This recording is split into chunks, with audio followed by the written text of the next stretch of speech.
Hey everybody, this is Keith Porter and it came from GenX. This week, remember Sid Marty Krofft growing up, a bowl of cereal, Bugaloos, Dr. Shrinker. We'll talk about that. And also, college football, Ohio State. Check us out.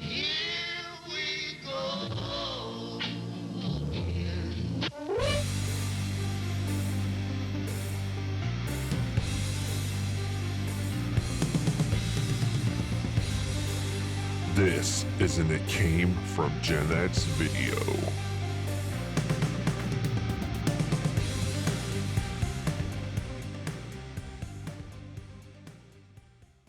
Hola, everybody. It is time for It Came From GenX, another fast-filled, fun-loving, educational episode from the three guys from Akron, Ohio, best friends since childhood, talking about life, sports, music, world news, and pop culture through the eyes of GenXers. We hope you will join us for this fun ride, and please say hello to the other hosts of this great show, Brian Fisher. What's going on, my brother? How are you, man? Great weekend, Labor Day weekend. Went down to Southern Ohio for a friend getaway with Cunningham and a bunch of folks. It was like 30. Yeah, like 31 consecutive years or so been doing that. That is amazing. Crazy. I've been hearing about it forever. Yeah, that's great. Yeah, every year we find time to go down there and hang out. So it was a great time with friends that I consider some friends. I consider family, I should say, along with you guys, of course. But yeah, a lot of fun. Yes. How you doing there, Skinbone? Say, Michael Skinner. Yep, doing well. Same thing. We went down camping over the weekend. Had to chase away with the rain a little early, but still got to spend some time with the family. So everybody in the woods, man. Good weekend. Notice you guys don't invite me to the woods. Thank you.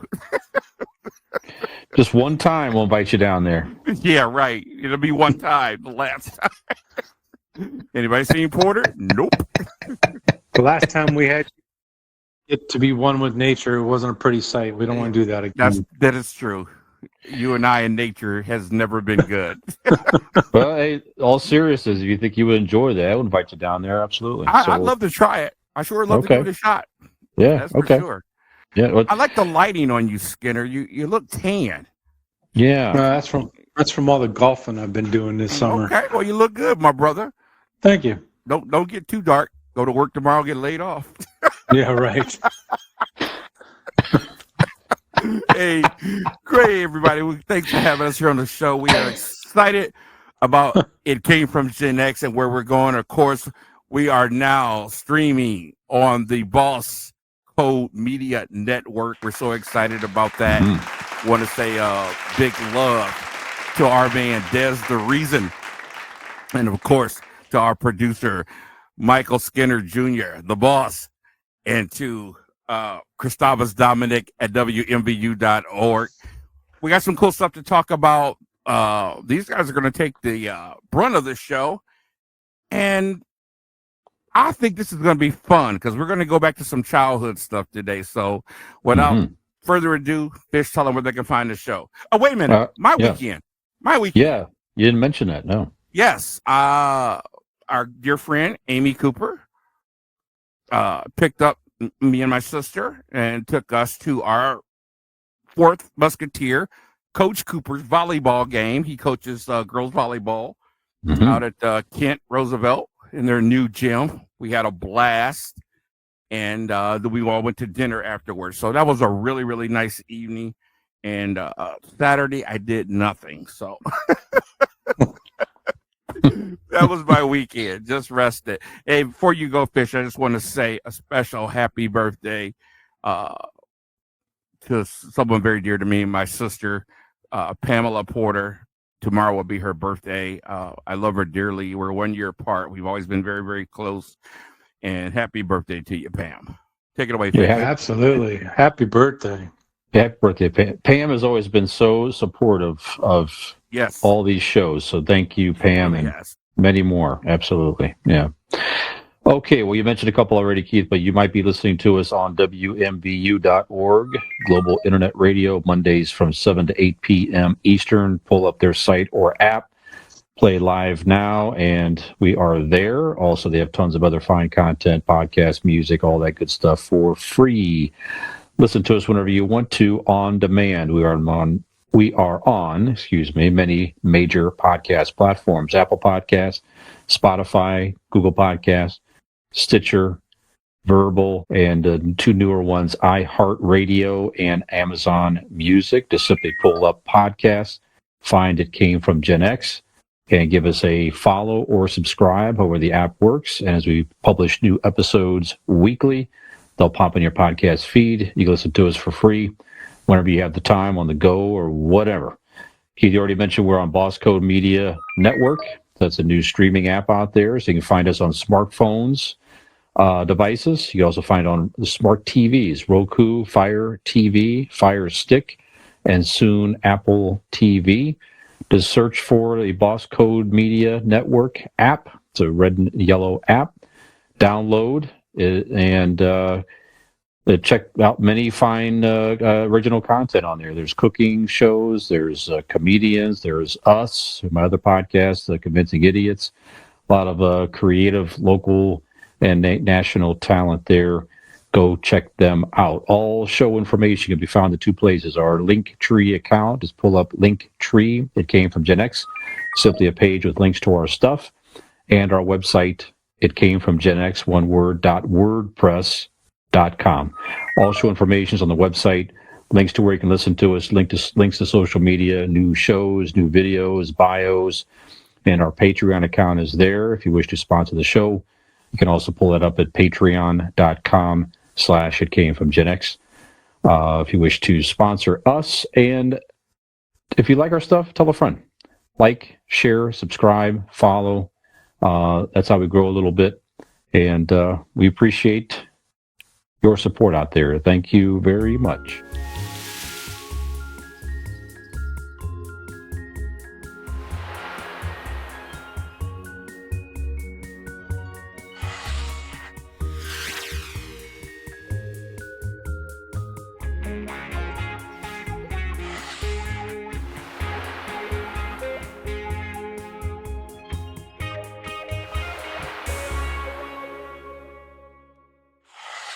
All right. Thanks a lot.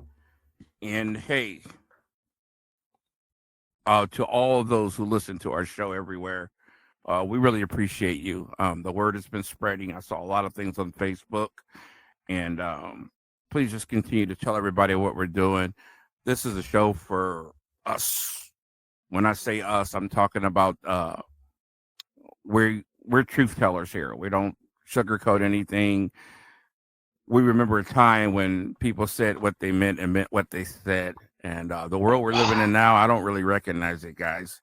I don't recognize it. I was at the store the other day, and a girl just had a line going all the way up the aisle, and she took a personal phone call for 4 minutes. Just on the phone, arguing with somebody. And I said, "Are you seriously on the phone right now on a personal call?" And she looked at me and said, "Yep." And then I asked the other cashier, I said, "What's her name?" She goes, "You ask her." She had an attitude with me. I don't recognize this world we're living in. So we hope you Gen Xers and even younger people enjoy this show. Please let us know what you think of the show. Any suggestions, we're welcome to it. And we'll make sure we give you a shout out. All right, World News. Take it away, Skinner. Well, before we do World News, I need to do a real quick happy birthday to, first of all, Peyton Knight, Brian's daughter, is going to be turning 22 here. Oh, my gosh, yes. I can't believe I'm saying that. Stop. Yeah. Well, my daughter, Madison, is also born on the same day. She's a year behind, so she's turning the big 21 on the 14th of September. So Awesome. I want to say happy birthday to both those beautiful young ladies. Yes, thank you. Yes, absolutely. Real quick shout out. We had ran over a nail or something on our tire on our car, and I called Midas. I won't say which one, but it's a local Midas shop.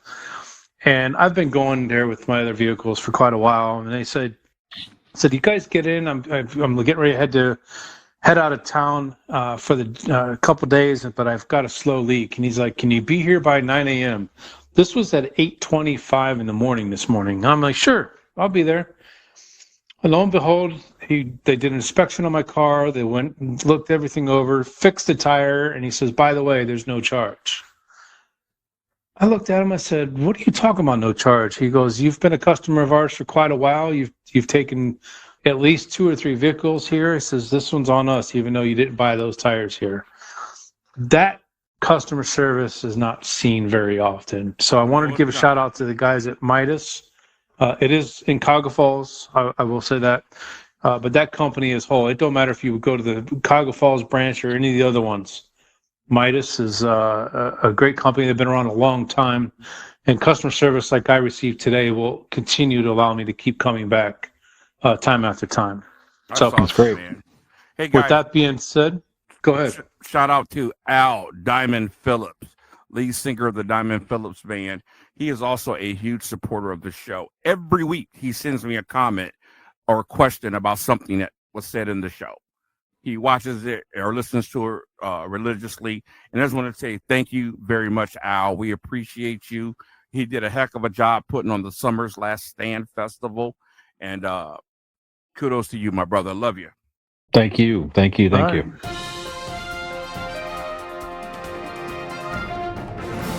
Yes, thank you. So, ever been to amusement park and have your favorite roller coaster, and all of a sudden it gets shut down?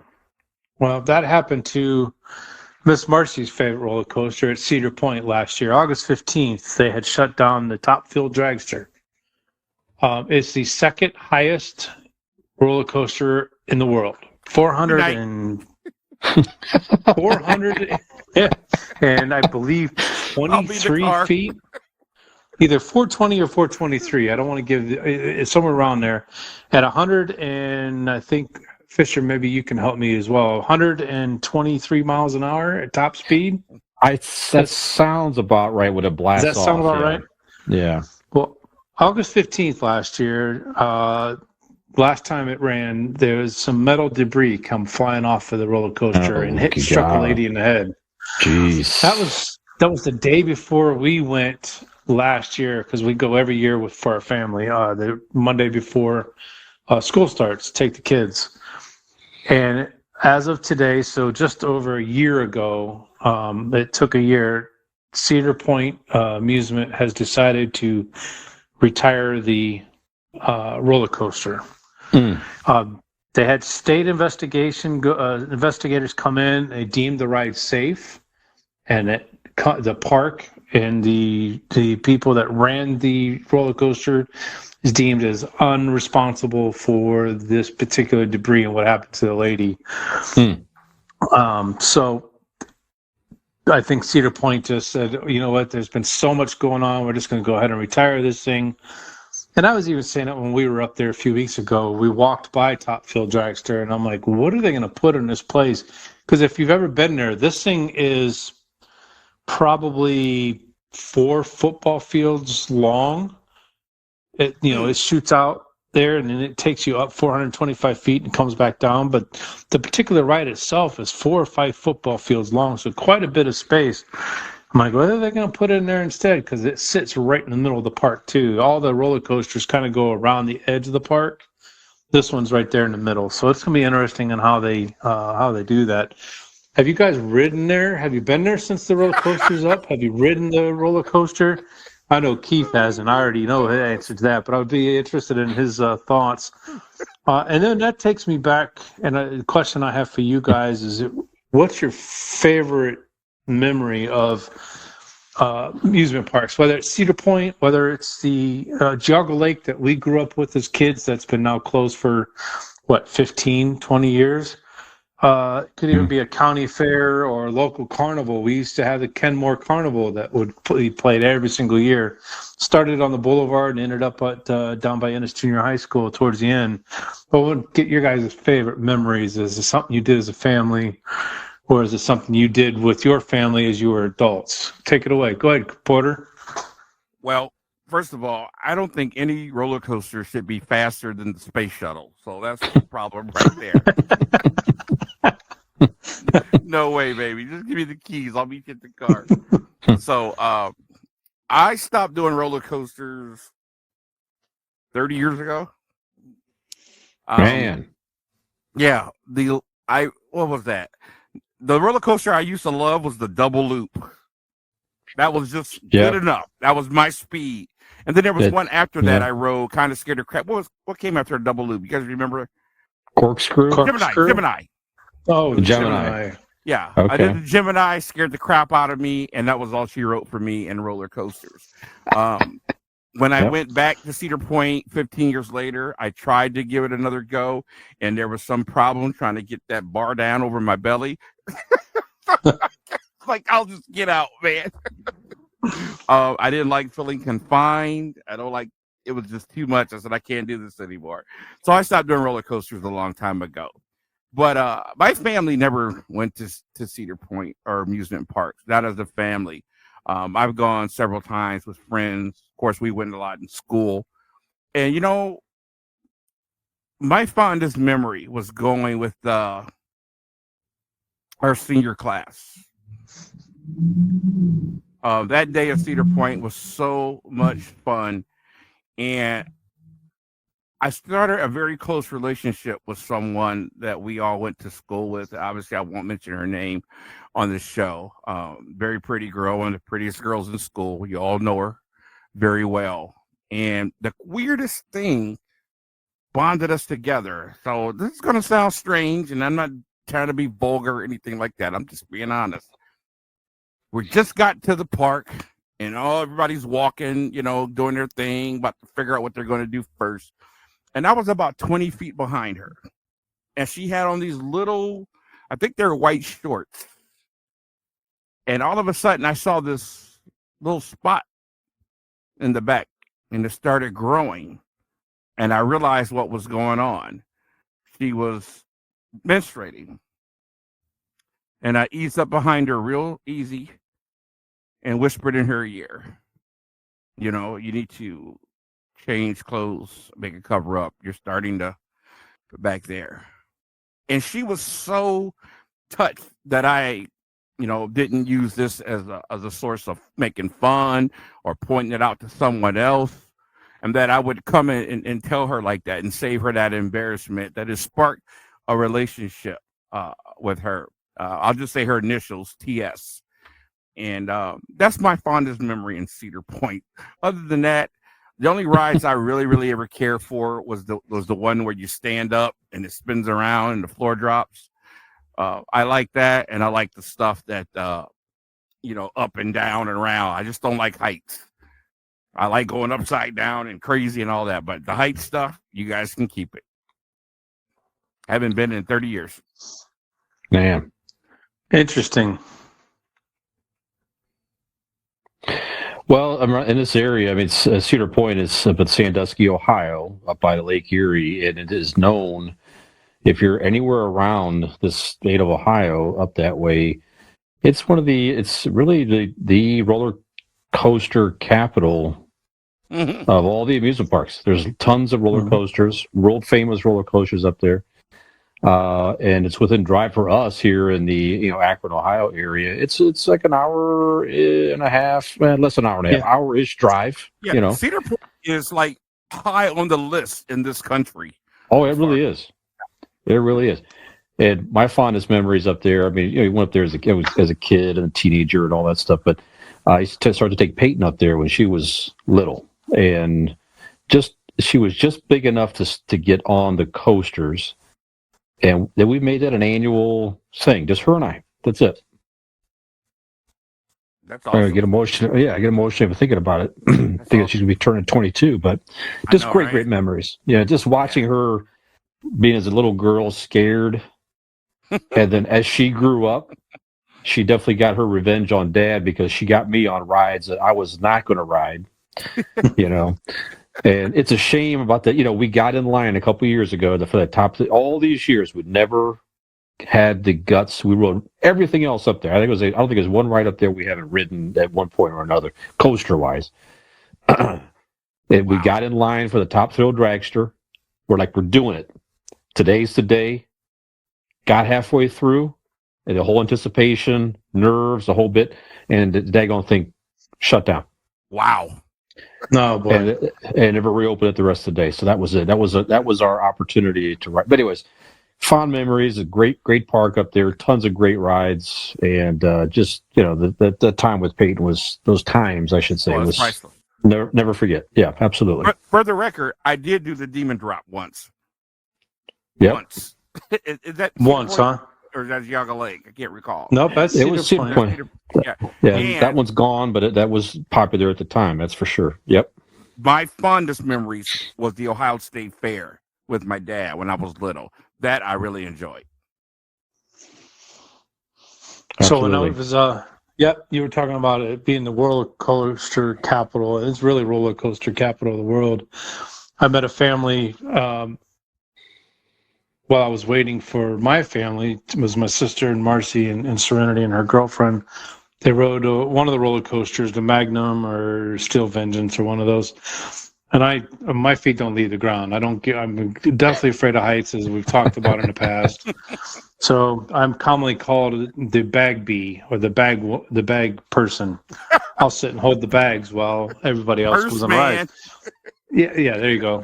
And bag. There was a lady. Bag. You're a purse guy. Stop it. There was a lady there that they were from Los Angeles, California, and they had come all the way to Ohio to go to Kings Island, which is down near Cincinnati, Ohio, at the other end of the state, and Cedar Point. So I sat and talked to them for a while, and I'm like, is Cedar Point really well known in the West Coast? And she goes, absolutely. It's one of those places everybody wants to go to. So we don't take it for granted. I don't think any of us here locally take Cedar Point for granted because it is one of the most popular parks in the world. So I used to, like I said, memories that we have recently, we take the kids every year. The Monday before school starts. So like Brian says, it's fond memories of you and your kids going, and then all of a sudden when they get old enough, thankfully our older kids are still going as well. They take the day off work, so we're able to try to continue that with them. So Kenmore Carnival used to be a fun time when we were kids. I don't know if you guys remember it too much. But that was one of those things. Me as a kid always looked forward to every single year was the Kenmore Carnival, and it wasn't just because they had it was not just the rides or it wasn't this, that, another. Being in the Kenmore band, we would be the first ones in the parade to kick off the festival, and then we got to spend all day playing games and eating the food.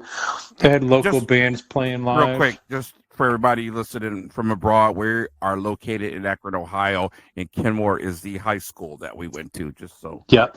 Sorry, I should have mentioned that. You're right. That's the community that we grew up in. But I used to look forward to Kenmore Carnival every single year. My family that was a family thing that me and my mom and dad, my sister did, and my grandmother would go with us. And for the food, for the fellowship with everybody in the community, that's when Kenmore was actually a community that you weren't afraid to be a part of.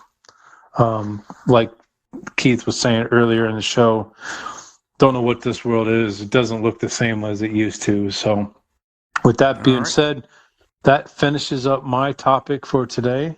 Good memories, good conversation. I appreciate it.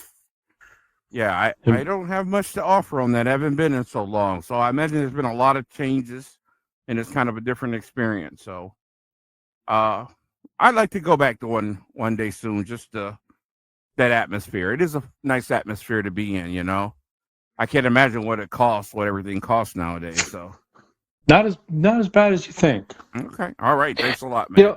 That's a thing, by the way. It's something that when I go, it's like going to a sporting event. Like as soon as you walk in that gate, everybody around you, it's just different. It's like you're just fellow people enjoying these rides, and you kind of just take a pause for a minute. What color people are, or just all that stuff. Exactly. None of that stuff matters. It's just we're all here together enjoying this thing. Yeah. That's a great subject for another day. It's amazing, these mass social gatherings, when everybody can take on the same mindset for that gathering. And it's, I remember going to a Steelers-Browns game in Cleveland. And the moment I walked up to the stadium, there was just this incredible long line of Steelers fans doing this to me, waving me over. Guy lets me cut line with him, opens up his coat, hands me a beer. When I used to drink. It just this amazing camaraderie, what happens when you get together, people. I feel that at church every week. And it's just really, truly amazing. So when you get to the amusement parks, it's amazing. But there's some video out right now. I don't know if you guys seen it on Facebook. People just beating the crap out of each other at Disney World. Fights, knocking old people over, kids. It is just awful. Like he said, crazy world we're living in. All right. All right, guys, let's do some sports and music. All right, the big news in sports is college football has started. I know this is a really, really important time of year for us. We all love college football. We love our beloved Ohio State Buckeyes. And we won our opening game last week. Came in ranked number 2, beat number 5 Notre Dame. It was a very, very slow start. Notre Dame led most of the game. As of today, Georgia, who was ranked number 3, has surpassed Ohio State. Oh, they were ranked 4, if I'm not mistaken. Or were they 3? They were 3. They were 3. Okay, they surpassed Ohio State. They beat Oregon 49-3. Oregon was ranked 11. So not a questions with that. I don't understand it. I think there's a bias against Ohio State. Always has been. I don't understand it. I know part of it is Ohio State's fault because we don't finish like we should. I think we would have a lot more respect if we would win some of these playoffs that we continually seem to lose, except that one time. Other than that, that's all that's going on in the world of sports. And in the world of music, any thoughts, Bice, before I go on? Any thoughts about college football and the opener? Well, like you said, the key word is it's the opening week. It doesn't matter where you're at on week 1. It matters where you're at on week 12 and 13 or week 14. Okay. Come first week of December when the championship games are being played, that's where it counts as to where you're ranked, whether it's 1, 2, 3, or 4. And they just come up with in 2026. As a matter of fact, Mike Jr. brought that up that there's going to be they're going to be expanding the playoffs. 12 teams. From the 12 teams versus the 4. So that'll make it interesting. That's a few years down the road. I got plenty of time to try to figure out how that's going to make it. But it doesn't matter where Ohio State is, whether they're 2 or 3 right now, whether we're playing Georgia or Alabama, it doesn't matter. It matters December 3rd or December 4th when the bowl games will be announced. All right, let me ask you a question. Mm-hmm. You said that'll make it interesting. How? Well, it's just like in the playoffs in the NFL. Teams may not be the highest ranked team, but they may be the hottest team in the league.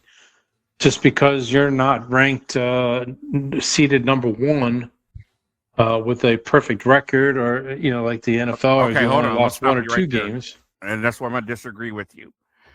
I don't think it's going to make it interesting at all. I think only thing it's going to make is more money. Yep. Well, every year in football, every year in college football, it's about 3 teams. It's always about 3 teams. And that won't change. We got a 4, huh? And that won't change, like you said. No, it won't change. There's a 14 playoff, but there's always that also ran that the team that got in there, but they're not on the same level as that top 3.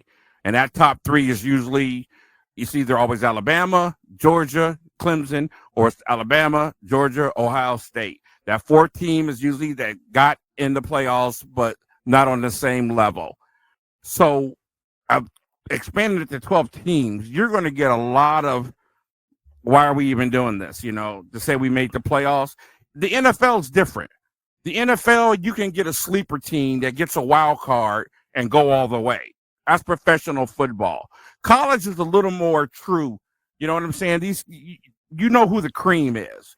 You don't get nobody that's like Cinderella team and goes all the way to the top. You don't get that a lot.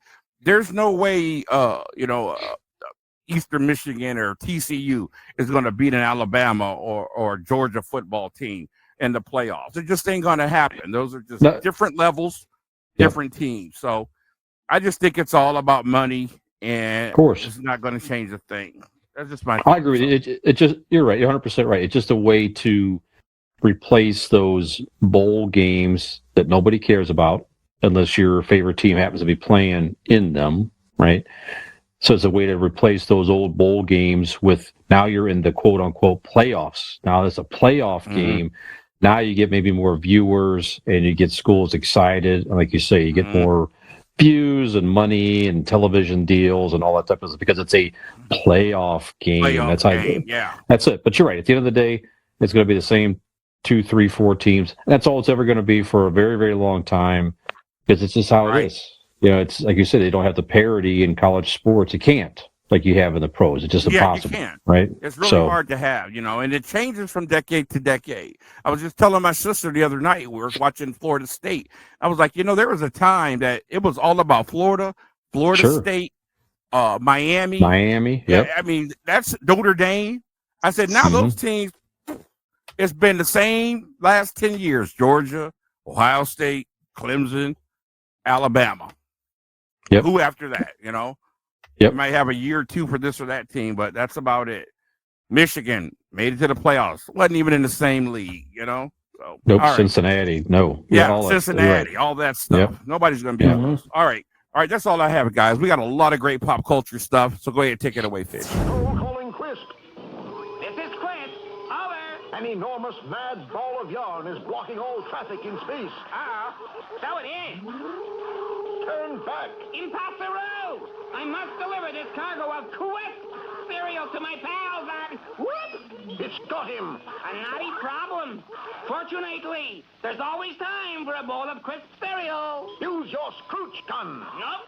I'm using these knitting needles instead. Knit one, purl two, knit one, purl two, cast off, knit one, purl two, cast off, knit one, purl two. What blinding speed. He's knitting up that mad ball of yarn faster than it can unravel. There it goes. And in its place, a hand-knit necktie, 87 miles long. Yay! A good yarn, but Quake is better. Oh! Crisp is best. Get the point? Quit.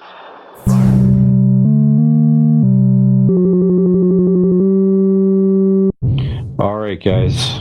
All right. Let's start out with some GenX Media recommendations. So anything you might have watched or heard or read or whatever over the past week that was interesting that you want to recommend. Again, you don't have to be GenX to like this stuff. It just happens to be stuff that we found interesting. Keith, have you seen it or heard anything that you wish to recognize? I have been waiting on Amazon Prime. I've been waiting for the Lord of the Rings, the Rings of Power. And I was not disappointed. 2 episodes have aired so far. The opening episode was just, to me, like, wow, the scenery. To see, I think it's called where the elves were born, where they live, their homeland. It was just amazing to see. And they've redone the orcs. The orcs are even scarier than they were in the original Lord of the Rings trilogy. I just thought it's fascinating so far. You see Galadriel when she was a kid, you know, and how she became who she became. I've been really, really, really happy with it so far. So Lord of the Rings, Rings of Power. Check it out. Very good. Skinner, anything? Nothing new this week. We're still catching up on some of the older ones. I did catch Ferris Bueller's Day Off again. That's on Hulu. That's a great movie. But other than that, I got nothing new to add this week. Looking forward to Cobra Kai is coming out here in the next week or two. I'm trying to remember. There's another one that's eluding me at this point. But, yep, nothing new to report, unfortunately. Okay. All right, very good. couple things real fast. I saw Little Demon on FX. That's a cartoon. And Keith, it's about the Antichrist, but it's a comedy. It's by Dana DeVito and his daughter Lucy DeVito. Just a funny, interesting take. It's just this teenage girl. Her dad happens to be the devil, and mom's a mortal lady. Just a goofy, dark comedy on FX. Pretty good. Anything with Danny DeVito is terrific anyway, whether it just be his voice or otherwise. So check that out. Sandman. I started to watch this on Netflix based on the graphic novel, The Sandman. The visuals in this thing is amazing. So basically, the Sandman was captured by a mortal wizard who was trying to capture death to gain power and so forth. He accidentally captured the Sandman, who is basically kind of like a god of dreams. And he had some of his stuff stolen from him while he was captive, and he's out trying to retrieve his property. Very interesting. Like I said, visually is amazing, but it's definitely one that you got to really pay attention, or you can quickly lose track of what in the hell is going on, frankly. But the visuals alone is worth a watch on Netflix. Last night I checked out two things. There's an Untold series, also on Netflix. I mentioned already the Manti Te'o I watched a couple weeks ago. Last night I watched Operation Flagrant Foul. This is about the NBA referee who was arrested for fixing games that he was betting on and officiating during the game. So check that out. It's a very fascinating story. And again, he's done his time. He's free. He came back on to do this documentary, as was his ex-wife and different people involved in this. Really a fascinating story. What happened and Tim Donaghy. Tim Donaghy, that's it. Yeah. Yep. So check that out, Untold, Operation Flagrant Foul. And there's also a miniseries on Netflix, Creepy, just in time for getting into the Halloween season. Devil in Ohio. It's a loosely based on a true story of a small town in Ohio. It was like a satanic cult or something like that. Some girl was rescued out of it. It's like 8 episodes. I watched 2 so far. We got a lot of devil stuff going on here, man. Yeah, I tell you what, man, I don't know. I might have to pass on all of them. But just creepy. I haven't seen the whole thing yet, but a couple episodes in, it's just I'm kind of hooked on the story, and I'll continue to watch that. But The Devil in Ohio. There's a couple recommendations here. All right, guys. So pop culture news in general. This is making the social media a feel-good story here. Brendan Fraser has made his acting. He's been in a couple things. He was in that superhero series show on HBO Max. Doesn't matter, but he was in that. And he was in that show with the devil. The Doom Patrol, that's what it was. He was in the Doom Patrol on HBO Max, and really his voice. But this is kind of his first big acting gig in some time here. But it's a movie called The Whale. So he plays a man who's like 600 pounds and confined to a wheelchair. So he had to have a lot of prosthetics and stuff like that to do this role. And in the Venice Film Festival, if you haven't seen this, go check it out. If you just want to have a nice feel-good moment, he got like a 6-minute standing ovation, and he just, as any normal human would, he got a little emotional. It was just very nice for him to, get recognized that way, and you could see that he really did truly appreciate it. So just a nice feel-good moment for Brendan Fraser. I liked him back in the Mummy movies and he's just a funny, and decent actor. When he yeah, that's right. Of course. I don't know Brendan Fraser, but he just really comes off as a really nice person. He plays a very lovable type character in all of his movies. Obviously, that could be an act. I don't know. And a lot of the things I've read about him over the last few years was how he was being ostracized in Hollywood. So, just to see him making a comeback was great. It's funny you brought that up. I just read that story yesterday about the ovation and all that stuff. So happy for him. Yeah, you find it out there. And there's the buzz that he may get nominated for Best Actor for this. I guess it's so good. So I'm interested to see this movie, The Whale. Skinner, any thoughts on Brendan Fraser? My favorite movie with him is Encino Man. That's right. Yeah. That's a Gen X movie. And the probably Mummy more movies of were an great. older millennial movie. Yeah, but the Mummy was good. The Mummy he was really good in, Yeah. but just a funny slapstick humorous kind of show. Encino Man was Pauly Shore. It was good, but he was also in another one. Gosh, I wish I was prepared for this because he played a serious role at a school. And I don't remember what the name of it was, but he actually won some awards for that particular role. So he's very versatile. I'm glad he's making a comeback because I've enjoyed all of the movies, like you guys have said, that he's had, that he's been in over the years. Yeah. So well done, Brendan, for a comeback here. We talked about this story. It was right around a year ago at this time here, guys. Last year, the Nirvana Baby. So this was the kid that was photographed as a baby on the Nirvana Nevermind album. You might, I'm sure you know the cover. If you're a Nirvana, you definitely know the cover if you're a Nirvana fan. But it's a little baby swimming in a pool, and he's like looks like he's chasing after money that's floating in the pool or on a fishing line, something to that extent. I guess he was paid his dad was paid a couple $100 literally to take that shot. And the little boy is nude in the photo, and he tried to sue Nirvana, basically saying that it was child endangerment and child pornography and this and that and the other. And just announced last week, the federal judge dismissed the lawsuit. So, most ridiculous thing I've ever heard. Yes, definitely felt like a dude trying to just grab some cash from Nirvana. And his lawsuit was dismissed. Go ahead. Brendan Fraser.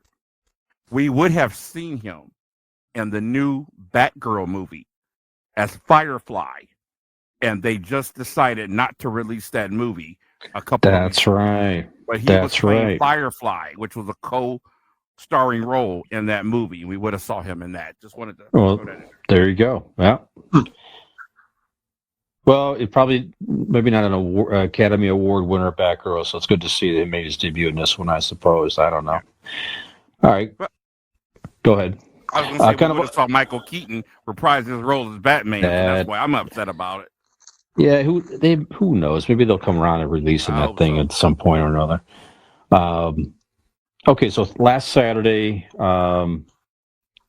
it's pretty cool. You can see this online as well, but Taylor Hawkins of the Foo Fighters, terrific drummer, recently passed away, as many people know.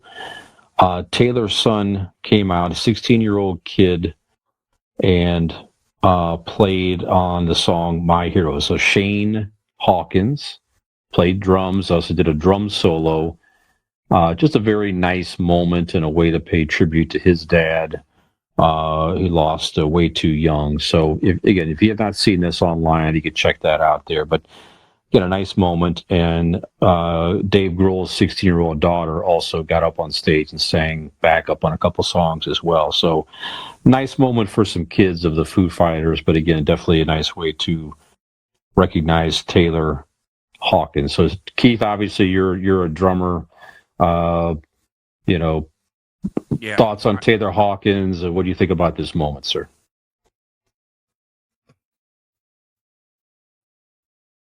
I'm going to say something somebody's not going to like, so I'm just going to say it the best way I can. I think Taylor Hawkins was a terrific drummer. He was a terrific musician, period. He was a terrific vocalist. I don't know him, but he seemed to have a great personality. He brought so much life to that band, and his loss is tremendous. But I keep hearing all this stuff about all these tender moments and all this other great stuff, and all that stuff's fine. I'm not poo-pooing under that, but I'm not hearing anybody address the elephant in the room. Good point. We got to do something about all this heroin and abuse amongst these musicians, man. These people need help. Nobody's talking about that. This dude wasn't killed in no car crash. He didn't die of natural causes. This is serious drug abuse. And nobody said anything about it. Like he was some kind of thing. I ain't judging him. I'm not saying he's a bad person because he was on drugs. I'm just saying this needs to be addressed. I think that there's more important messages need to be sent, especially to young people, than just putting somebody on the pedestal and having all these tender moments. You know what I mean? So we lost way too many good people, man. Not just musicians, but just way too many good people. Drugs are just killing us, man. I watched the video yesterday. This Waka drug is really bad news, man. I got a video. If you guys haven't seen it, I'll send it to you. A girl in Walmart grocery store, and she's freaking out, man. She's crawling on the ground like a snake. Then she jumps up and rolls all in the tomatoes and the cucumbers, and she's screaming. And then she simulates sex with an onion in the middle of Walmart. And everybody's watching this stuff. Just messed up on drugs, man.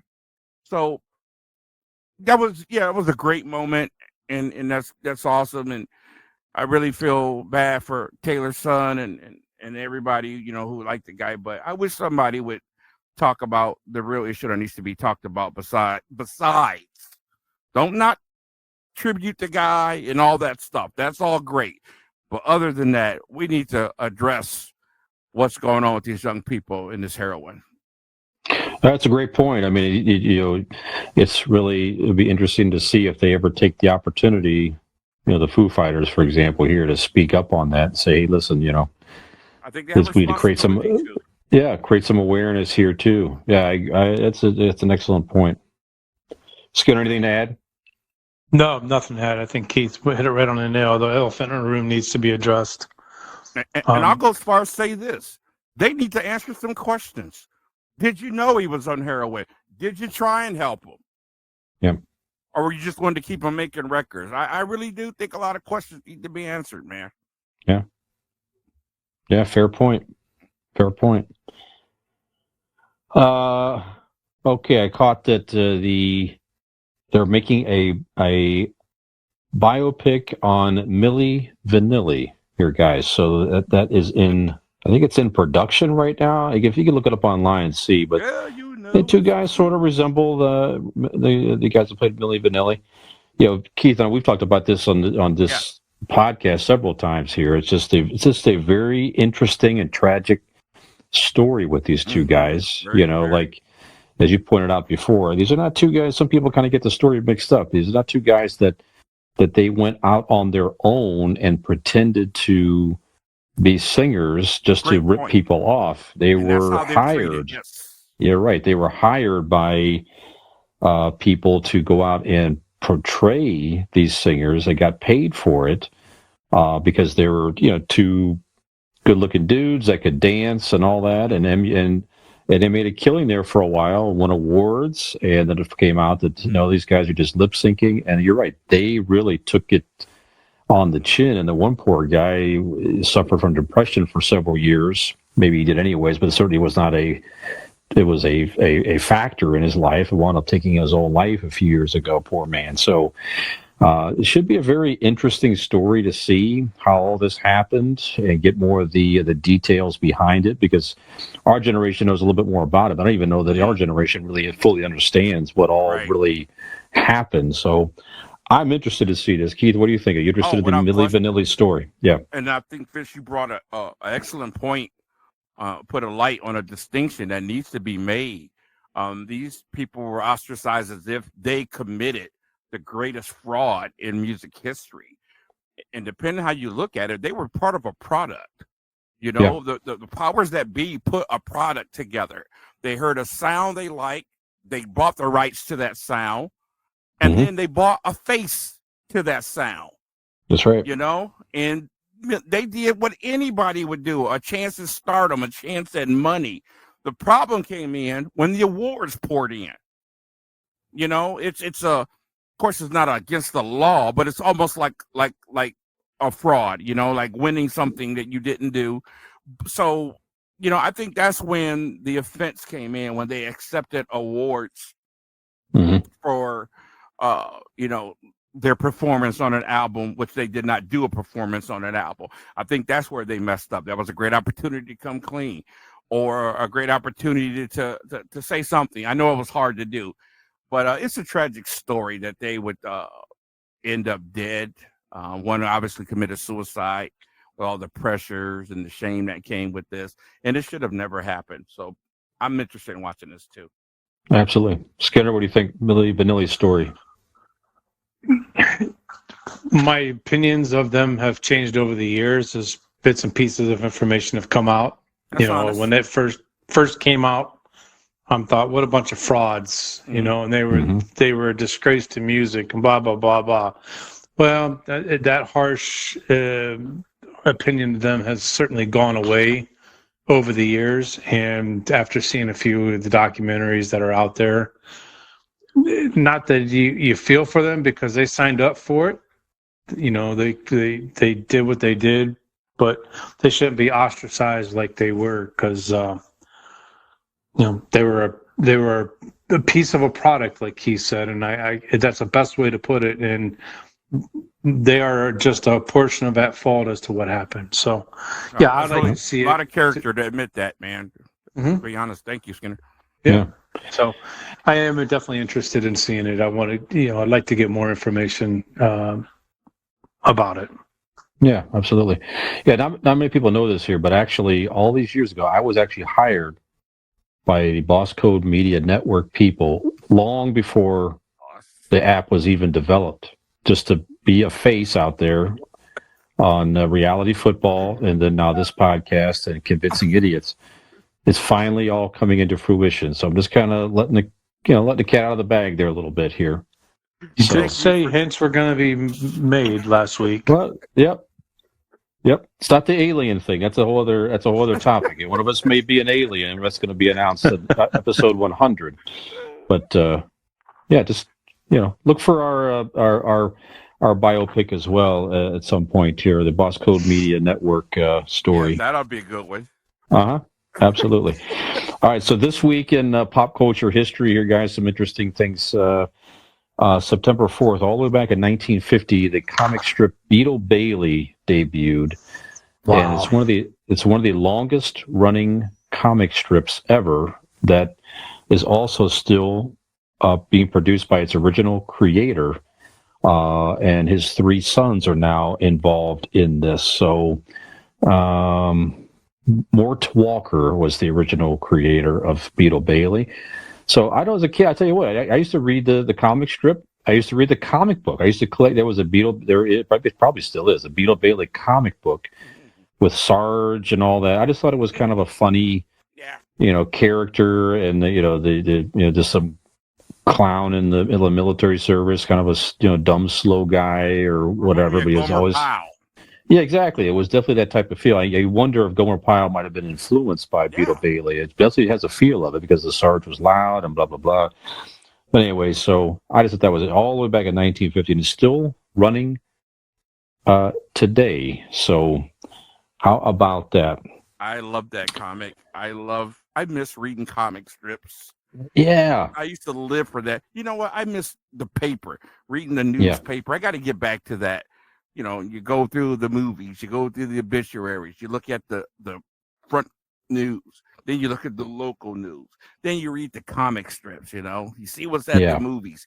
I miss all that, but those comic strips are great. And Beetle Bailey was one of my favorites. Just the violence, when Sarge balled his fist up, and then the next frame you saw Beetle all tangled up and in the trash can, legs hanging out. I love that, man. Great comic strip. Always had the curse word symbols. The Sarge, it was always cursing all the time. Put it on him, man. Yep, absolutely. I think they had even animated series and specials and stuff like that over the years, and obviously toys and whatnot. So, Skinner, were you a Beetle Bailey fan?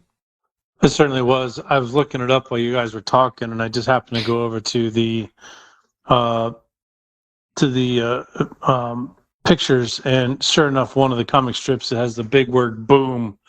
And Beatles knocked on the side, knocked out by the sergeant. So That was always a common thing, and that was a great comic strip. I can't believe it's been around since the 50s. That is absolutely amazing. Yeah, it's something else. And like Keith said, if you look at the papers and you see that, it's probably still one of the top comics today. I bet. Yeah, absolutely. There's a genius of relaying a message in 4 frames. There's a certain genius to that. You know what I mean? You got just so many frames to tell this story, and they did it brilliantly. And you just knew Beetle was this lazy guy. Other than the rest of them, you can't see his eyes. His hat's covered up. You just got the sense that, I know this dude. We all went to a school with a guy like this dude. You know what I mean? Seems like he may be a little stoned a little bit, a little lazy. So really cool stuff. Absolutely. All right, some shows, and there's a few shows came out this week in pop culture history. So, in 1969, H.R. Puffin Stuff debuted. 1974, Land of the Lost debuted. Sid Marty Krofft. Exactly. 1973, Sigmund and the Sea Monster debuted. And absolutely. And so it just got us kind of talking off camera here that Sid and Marty Krofft shows. Now, they had a few children's shows back in our time. Now, certainly when we grew up, these were all in reruns. There's probably a lot of Gen X kids that grew up watching some Sid and Marty Krofft reruns in our time, for sure. In our area, in Channel 43 in Cleveland, Ohio, I know they had stuff on here. Matter of fact, I'm wearing a Banana Splits T-shirt today in honor of, I just love that show anyway, but in honor of this particular episode here. So I had a banana today and I split my pants. So there you go. So you had your own banana split in some respect. Absolutely.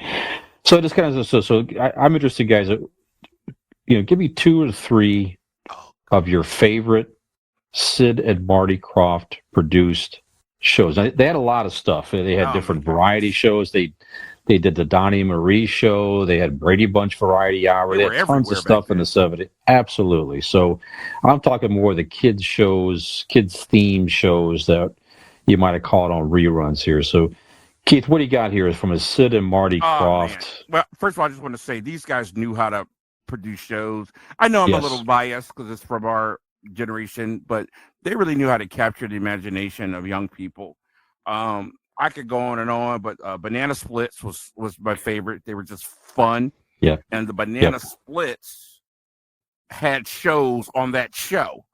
Yes. I remember the Jungle show they had. I love Danger Island. Danger Island, yeah. So that was really great. Jungle. Yes. Yeah. And Wonderbug. Love Wonderbug. I just love seeing that raggedy car. That was our kit, Knight Rider. That's right. Seeing that raggedy car turn into it was like a live action speed buggy weird thing or something. I could never understand why they just didn't leave it like that. Why do you keep turning back to this jalopy? That was the question I asked all the time. Just leave it like that. Yeah.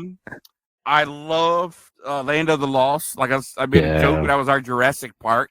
First time seeing dinosaurs like that. Yeah, that was great. And of course, we all are one thing we have in common. We all share the sci-fi superhero thing. So Electro Woman and Dyna Girl, that was as closest. Yeah. I mean, plus you're looking at hot chicks in Lycra. So that was kind of a no-brainer for a young boy. You know what I'm saying? Hey, Mommy, something's wrong with me. But anyway, those are some of my favorites. I was a big fan of Dr. Shrinker as well, too. So I can go on and on and on, but I loved all this stuff. Very good. Skinner, do you have any Sid and Marty Krofft shows that you watched as a kid that you liked? See, when I was a kid, Saturday mornings, I was always at the bowling alley from a very young age. So I didn't get a lot of Saturday morning cartoons. Dad, I want to watch cartoons. Shut up. Get the ball. Bowling shoes. Dave was like, get that ball, shoes. Shut up. You're going to be a bowler. Shut up, put on your Guppy Troop special. Not to derail the subject matter, but my dad was pretty big into the bowling scene as I was a kid. He was head of the area for all junior bowlers, and of course, being the son, I was right on his coattails the entire time. So every Saturday morning, I was spent at the bowling alley. If I wasn't bowling, I was doing this, that, and other. So I did Mr. do Skinner some research. coached me, by the way, as a kid. When I was a Yes, kid, by the dad way, was- same league. Okay. Yes, coached Exactly. me. There's a picture That that explains it. surfaced for me and Fisher on the bowling lanes together long time ago. Yep, at before old we even knew Kimball each other. Yep. Lanes. Mm-hmm. But I did watch the Dr. Shrinker episode, and I thought it was fitting for the time. That's the best way to. It was definitely a 70s. Definitely. And the funny thing about that particular episode is it was a cliffhanger that never got Right. cleared up. Right. You never did find out how the kids got back to the normal size. And I'll say this, Skinner. I watch these stuff every now and then on YouTube. They're horrible. Yeah, third. Oh yeah, In 2022, you go back and watch some of these things, and you're like, "Wow, strange."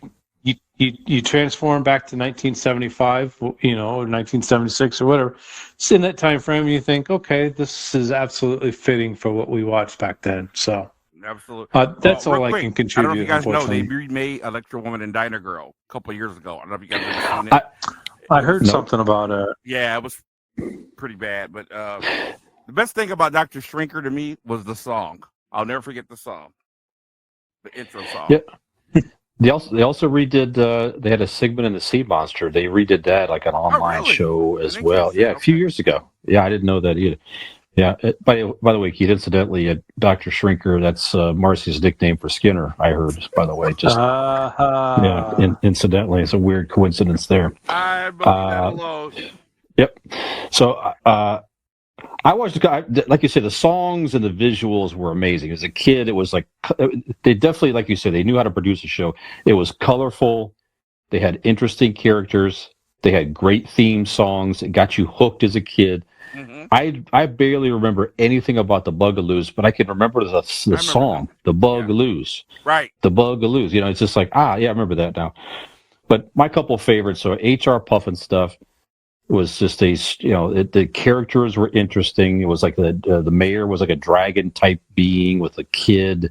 They had Witchy Poo, and it's all kinds of interesting characters. I remember all these.